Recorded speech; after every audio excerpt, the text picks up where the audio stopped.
বিএনপির ভারপ্রাপ্ত মহাসচিব মির্জা ফখরুল ইসলাম আলমগীর বলেছেন, ৭১-এ যুদ্ধ অপরাধ করেছে পাকিস্তানি সেনারা, কিন্তু ৪২ বছর পর বর্তমান সরকার এর দায় চাপাচ্ছে জামাত নেতাদের উপর। এটি ২০১৩ সালের আগস্টের ২৫ তারিখে পোস্ট করা একটা বিএনপি মিডিয়া সেলের পোস্ট। তখন তিনি কথা তার ছিল, আর এখন তার সেই সুর একদম ৩৬০ ডিগ্রি অ্যাঙ্গেলে ঘুরে গিয়েছে। তা পুরোটা বলি, প্রকৃত অর্থে এটি কোনো অপরাধ এর বিচার নয়, এটি জামাত ও বিরোধী দলকে দমিয়ে নিশ্চিহ্ন করার ষড়যন্ত্র।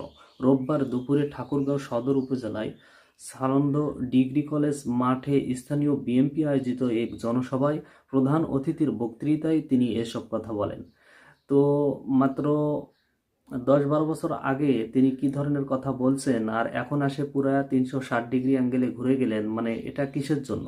ওনার মতো একজন শিক্ষিত মার্জিত লোক ভারতের তাবেদারি করার জন্য যদি এখন এই কথা বলে থাকেন, তাহলে কখনোই দেশের মানুষ এটা মেনে নিবে না। তার এটা জেনে রাখা উচিত।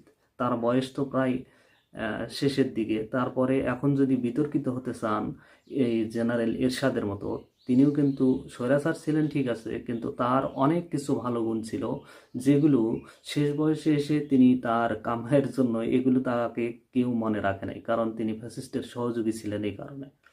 তো এরকমটা যদি বিএনপি মনে করে থাকে, তাদের জন্য অনেক ভয়াবহ দিন আসতেছে।